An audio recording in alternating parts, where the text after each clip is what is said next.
Yo, yo, yo, it is Fried here, and welcome back to another video. Thank you guys so much for 119 subscribers, because eventually, if we keep on going, it's going to be 200, and then eventually it will be 300. And that's the goal that I have right now, 300 subscribers. And yeah, so that's going to happen. I hope that happens.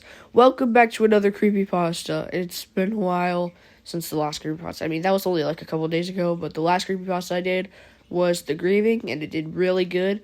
So, we're gonna make another, we're gonna read another creepypasta, and today's show is gonna be Family Guy. We're gonna read a Family Guy creepypasta. So, yeah, hope you guys enjoy. So, enjoy.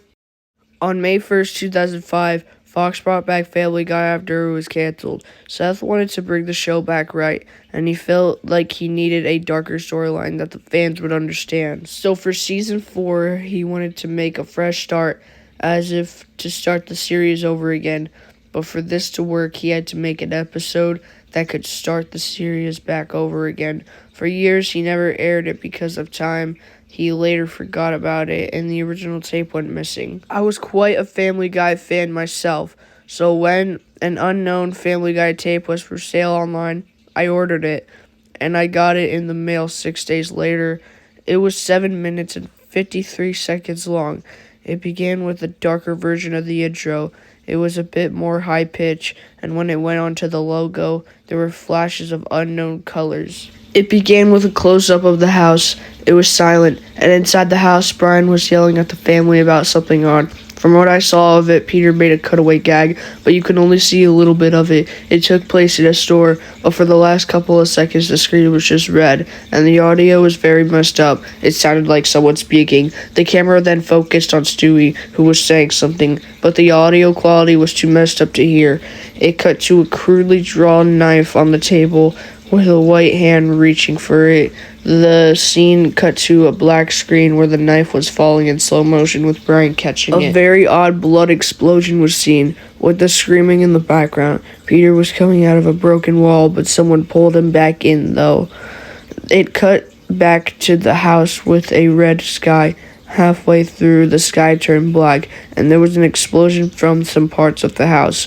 It cut to another second of Peter with a slight explosion behind him, then to Stewie with red eyes and a slight wound on his forehead, as the camera was going out of focus for a second. It then cut to some low-pitched singing with a dark background, and for a few seconds you could see some woman dancing. It had an odd tune, but it cut to an inverted background with Peter still alive.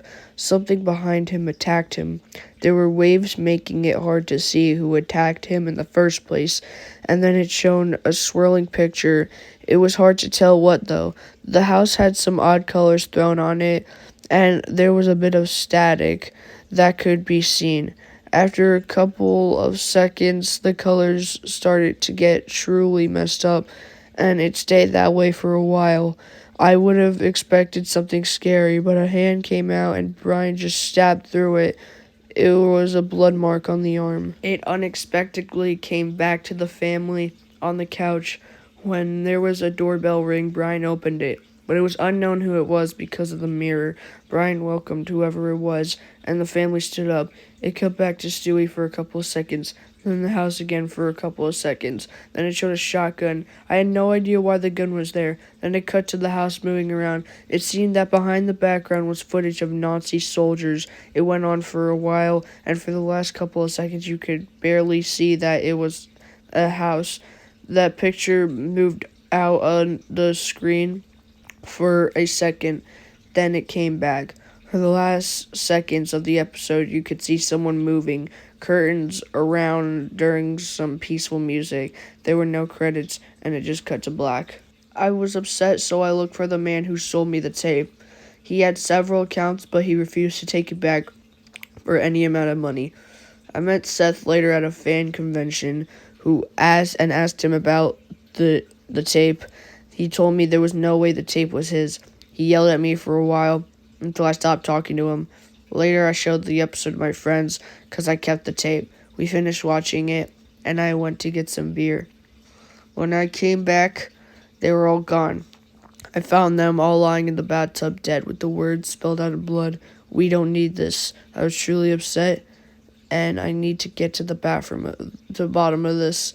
I'm so sorry, I didn't mean to say bathroom. Okay, that was the creepypasta Family Guy. Yeah, that was a pretty good creepypasta. Let me know in the comments. I'll do a community post. Let me guys know what creepypasta you want to see next. But that's it. Thanks for watching and goodbye.